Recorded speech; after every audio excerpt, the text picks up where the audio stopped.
할렐루야. 4월 8일 금요일 큐티 영상 시작하겠습니다. 오늘 말씀은 요한복음 16장 25절에서 33절까지의 말씀입니다. 요한복음 14장에서 16장까지 예수님의 마지막 설교다 이런 말씀을 드렸지요. 그 마지막 설교 중에 이제 오늘이 정말로 마지막 부분을 함께 살펴보게 됩니다. 예수님께서 25절에서 이렇게 말씀하십니다. 지금까지는 너에게 비유로 말했는데 이젠 더 이상 비유로 말하지 않고 분명히 말해준다 하면서 이제 예수님께서 말씀하십니다. 예수님께서 마지막으로 쟤들 향해서 비유도 아니고 직접적으로 하시고 싶은 그런 말씀이 무엇일까요? 여러분 같으면 인생의 마지막에 유언을 남길 때 마지막 자녀들에게 또는 교인들에게 마지막 말을 남긴다면 어떤 것에 대해서 이야기를 할까요? 일반적으로 사람들은 남아있는 그런 사람들과의 관계에 대해서 이야기하겠죠.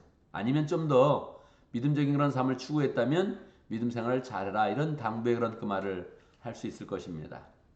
예수님은 이제 믿음에 대해서 그런 이야기들은 많이 해왔잖아요.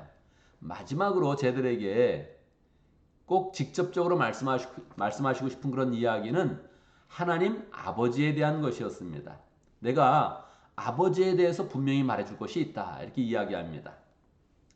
하나님 아버지에 대해서 약 세 가지 정도 예수님이 마지막으로 강조하면서 이야기하고 있습니다. 첫 번째는 너희가 내 이름으로 아버지께 구할 것이다. 그렇게 이제 이야기를 하고 있죠.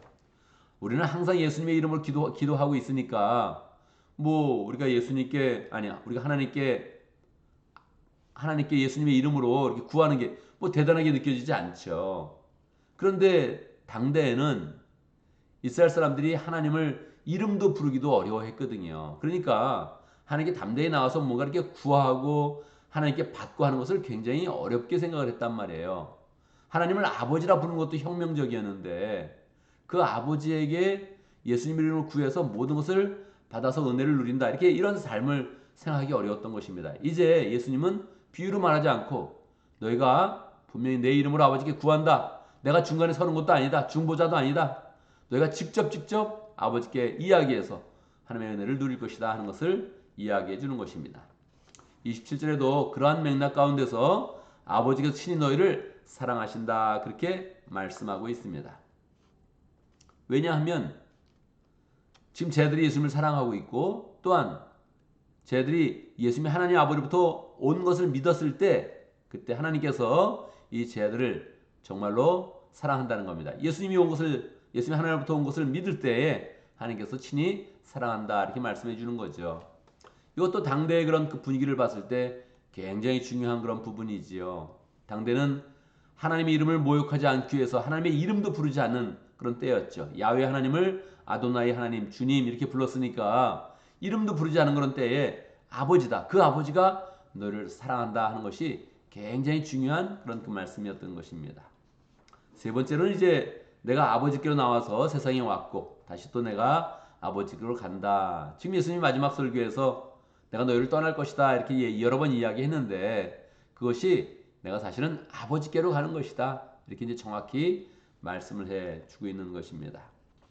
이러한 내용들은 우리가 당연한 거 아닌가 생각할 수 있지만 공간복음의 그런 그 내용에 보면 이러한 뉘앙스를 품은 것은 있어도 이렇게 정확히 예수님께서 말씀해 준 그런 부분이 없는 것입니다. 이것을 사도 요한이 이 공간복음서가 이미 있지만 예수님에 대한 그런 복음의 내용이 많이 있지만 이게 정확히 아버지에 대해서 이야기한 그런 부분들을 복음서가 놓치고 있다. 그래서 내가 꼭 복음서를 기록해야 된다. 사랑받던 그런 제자로서 예수님이 가장 사랑하는 그런 제자로서 내가 예수님이 한 그런 그 말씀을 좀 더 자세하게 선언적으로 이야기해야 된다 하면서 요한복음을 쓴 것이죠. 그래서 이 전체의 마지막 설교 내용이 요한복음에만 기록이 되어져 있는 것입니다. 자, 예수님이 이렇게 이제 하나님 아버지에 대해서 얘기할 때 쟤들이 어떻게 반응하겠습니까? 예수님, 이제 비유도 아니고 직접적으로 이렇게 하나님 아버지에 대해서 이야기해 주시니 우리가 정말 이제 하나님 아버지를 잘 믿을 수 있겠습니다. 그리고 예수님이 하나님으로부터 온 것을 내가 정확히 믿겠습니다. 이렇게 쟤들이 이제 고백을 이제 하는 것입니다. 자, 그러면 이제 분위기가 어떻게 흘러가면 재미있겠어요? 내가 너에게 분명히 하나님 아버지에 대해서 이야기한다. 제자들이 예수님 분명히 이렇게 이야기해 주시니까 우리가 하나님을 잘 믿겠습니다. 예수님도 믿겠습니다. 이렇게 이야기하면 그 다음에 칭찬하면서 이렇게 아름다운 마무리가 되면 좋겠죠. 근데 그럴 수가 없는 거예요. 왜요? 지금 이게 마지막 설교고 이어지는 그런 그 내용이 예수님의 고난과 십자가로 이어지고 있는 것입니다. 그러니까 예수님께서 예수님을 믿는다고 하는 이 내용이 이제 뭐 허망하다고 할 정도로 약한 그런 믿음이었던 거예요. 그 믿음이 가짜는 아닙니다. 예수님이 결국은 마지막에 성령을 보내주셔서 그 믿음을 온전케 하시고 예수님의 말씀을 다 기억나게 하시고 온전한 믿음으로 서서 이 제자들이 교회의 기초가 될 거예요. 그런데 다가오는 현실, 항상 리얼리티라 그러죠. 이게 이 진짜의 그런 현실은 예수님께서 고난받고 십자가 달려 돌아가실 때 쟤들이 다 도망가는 그런 상황이 오잖아요. 그러니까 예수님이 말씀하는 거예요. 32절에서 너희가 나를 믿느냐 이제? 너희가 잘 믿겠느냐? 32절 보아라. 너희가 나를 혼자 버려두고 제각기 자기 집으로 흩어져 갈 때가 올 것이다. 다 도망갈 것이다. 다시 한번 예언을 하는 거죠. 이게 참 안타깝죠?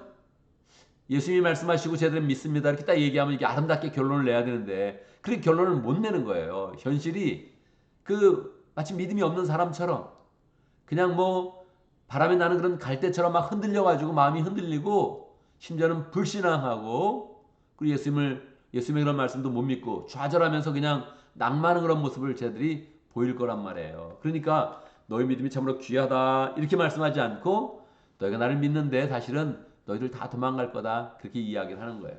자, 쟤들이 분명히 교회의 그런 기초가 돼야 되는데 도망가는 그런 존재가 됩니다. 그러면은 이 믿음의 세계는 다 망하는 겁니까? 교회는 망하는 겁니까? 여러분 오늘날 교회도 보면 망할 징조가 많이 보이지 않아요? 교회가 잘 되는 그런 부분도 있고 부흥하는 교회도 보이는데 이 세상의 교회를 한 번에 바라보면 야, 이 세상에서 교회가 망하겠구나 그런 느낌을 많이 갖게 됩니다. 이건 뭐 저의 그런 마음일 수도 있죠.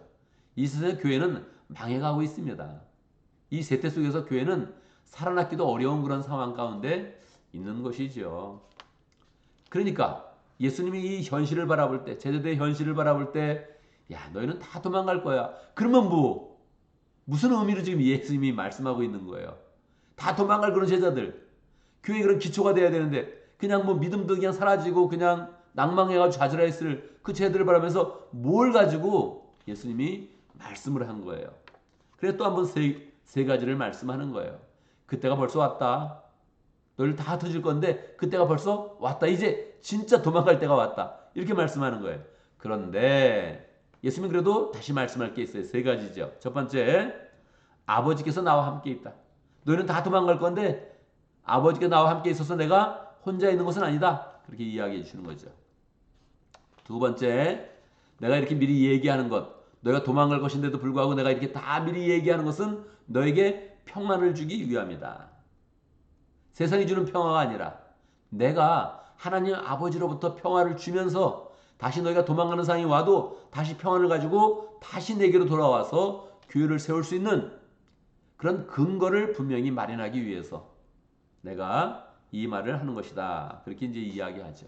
마지막으로 예수님의 선언입니다. 예수님의 선언. 너는 세상에서 환난을 당할 것이다. 나도 십자가 죽을 것이고 너희도 환난을 당할 것이다. 그런데 용기를 내어라. 담대하여라. 내가 세상을 이겼다. 여러분, 예수님의 마지막 설교의 그런 마지막 센텐스. 그것은 내가 세상을 이겼다. 담대하라. 용기를 내어라. 내가 세상을 이겼다. 하는 그런 그 말씀입니다. 예수님이 세상을 이긴 것에 대해서 뭐가 이렇게 어려운 그런 이야기입니까? 우리가 당연히 믿죠. 우리도 예수님의 그런 능력에 의지하여서 세상을 이길 존재가 되어질 것입니다. 그러나 그 현실 가운데서는 이게 굉장히 어려운 선언이었죠. 왜냐하면 제자들은 도망가고 예수님은 고난받으시고 십자가 죽으는데 아무도 없고 이런 상황이니까 예수님이 가장 비참한 그런 그 모습으로 죽음을 당할 것입니다. 그런데 예수님이 미리 우리에게 선언해 주는 거예요. 담대하라. 너희도 나처럼 환난을 당한 일이 있을 것이다. 너희도 어려움을 겪을 것이다. 그러나 내가 세상을 이겼다. 그렇게 선언하고 있는 것입니다. 할렐루야죠? 예수님께서 나는 어떡하니? 너희들 다 도망가서 나도 정말 외로워. 나도 힘들어. 굉장히 어려워지는 거죠. 그렇잖아요. 우리도 누가 어려운 얘기하면 그렇게 대답할 때 있죠? 나도 힘들어. 나는 더 힘들어. 뭐 이러고 있잖아요. 이 대화가 얼마나 재미없는 그런 대화입니까? 예수님이 제자들의 도망감을 다 예언하시면서 걱정하지 말아라. 그래도 내가 너에게 평안을 준다. 이거 미리 얘기하는 것은 너희가 평안을 얻기 위함이다. 너희들 도망갈 거다. 그런데 할렐루야, 나는 성령을 보낼 것이고 구원의 사역은 다 완성할 것이고 다시 너희가 교회의 그런 기초로서 기둥으로서 온전히 서는 그런 위치에 있게 할 것이다. 담대해라. 내가 세상을 이겼다. 그렇게 말씀해 주는 것입니다. 나는 늘 아버지와 함께 있고 하나님이 이 모든 그런 과정들을 다 아시면서도 나를 보내셨고 나는 이 세상에 와서 모든 구원의 사역을 완수한다. 나는 세상을 이겼다. 그렇게 선언하고 있는 것입니다. 우리는 예수님의 마지막 설교를 보면서 예수님의 그런 진짜의 그런 그 마음, 속마음도 정확히 알게 되고 제자를 끝까지 사랑했던 그런 사랑도 알게 되고 제자들이 참으로 온전하지 못했고 부족한 모습을 보였음에도 불구하고 다시 이 땅 가운데 교회가 세워지며 교회 속에서 영혼 구원하고 제사 삼는 그런 사역이 계속 이루어질 것을 주님이 알고 선언하시고 용기도 주시고 담대한 그런 믿음을 주시는 것을 우리가 볼 수 있습니다. 이것은 또 제자들에게 하신 그런 말씀이요 우리에게 하신 그런 그 말씀인데 우리도 제자들처럼 연약한 모습을 보일지라도 또 그냥 도망가는 그런 상황이 될지라도 다시 주님의 말씀으로 서서 주님이 보내시는 성령에 의지하여서 믿음을 굳건히 해서 다시 교회를 세워가고 이 땅 가운데 교회가 너무 약한 모습으로 있는 것 같지만 다시 교회를 세워서 영원 구원하여 제자 삼는 그런 삶으로 잘 나가야겠습니다. 오늘도 말씀 가운데 기도 제목 붙잡습니다. 우리가 주님의 말씀을 믿으며 평안을 갖고 이 세상을 이기는 사람 될 수 있도록 주님처럼 이기는 사람 될 수 있도록 함께 기도합니다. 오늘 목장을 위해서 기도하는데 밍글라바 목장을 위해서 기도하겠습니다. 이지훈 목자님, 이로즈 목녀님, 목원들과 신성교사님 위해서 함께 기도하도록 하겠습니다. 오늘 교회를 위해서 기도하는데 오늘 우리 가정교회 각 목장을 위해서 기도합니다. 가정교회 모임을 잘 가질 수 있도록 목장마다 하나님께서 은혜를 주시도록 함께 기도합니다. 제가 먼저 기도하고 함께 기도하는 시간을 갖도록 하겠습니다. 기도합니다. 할렐루야. 우리 주 예수님의 은혜와 능력과 사랑을 찬양합니다. 마지막까지 주님의 그런 그 마음도 복잡한데 제대로 귀한 그런 그 말씀을 주시며 교회를 세워가시는 그 놀라운 그런 사역을 찬양합니다. 우리를 향하여서도 우리 연약함도 하시고 도망가는 그런 그 모습을 보실지라도 다시 우리에게 성령을 부어주셔서 교회를 세우게 하시고 영원 구원하게 하시고 제자 삼으며 하나님 나라의 귀한 그런 사역에 동참하게 하심을 감사합니다. 하나님, 우리의 모습을 보는 것이 아니라 상황을 보고 환경을 보는 것이 아니라 주님을 바라보며 주님의 말씀을 향한 그런 믿음을 붙잡으며 온전히 주 앞에 서서 교회를 세워가며 영원 구원하며 주의 능력으로 늘 충만한 복된 모습 가질 수 있도록 인도하여 주옵소서. 주님이 세상을 이기시고 우리 또한 세상을 향해서 이기도록 인도해 주시는데 하나님 우리도 담대하며 늘 세상을 이겼다고 선포하면서 믿음의 길을 갈 수 있도록 역사하여 주옵소서. 하나님 이 땅 가운데 또 목장을 주셔서 우리가 상황을 보지 않고 하나님의 역사를 바라보며 그 능력을 나누며 서로 사랑할 수 있도록 인도하신 것 감사합니다. 밍글라바 목장 모일 때마다 행복한 목장 될 수 있도록 인도하시고 행복의 그런 그 마음들을 잘 나눌 수 있도록 역사하시고 서로 사랑하며 세워주는 그런 가운데 하나님의 능력을 늘 경험할 수 있도록 인도하여 주옵소서. 이지훈 목자님, 이로즈 목녀님 축복해 주시고 또 최근에 또 가정적으로 아버님 때문에 어려운 그런 기도 제목을 갖고 있는데 하나님께 함께 하셔서 기도할 때마다 믿음 주시고 은혜 주시고 하나님의 역사를 경험할 수 있도록 축복하여 주옵소서. 목원들의 모든 그런 삶도 지켜주시고 모일 때마다 서로 힘이 될 수 있도록 축복하여 주옵소서. 신성교사님 미얀마 지역에서 열정으로 사역하고 있습니다. 하나님께서 함께 해주시고 그 모든 그런 사역 가운데 아름다운 열매를 맺게 해주시고 열정으로 또 신학교 사역을 할 때마다 미얀마 지역에 하나님의 사람들이 계속으로 배출되며 교회가 세워질 수 있도록 축복하여 주옵소서.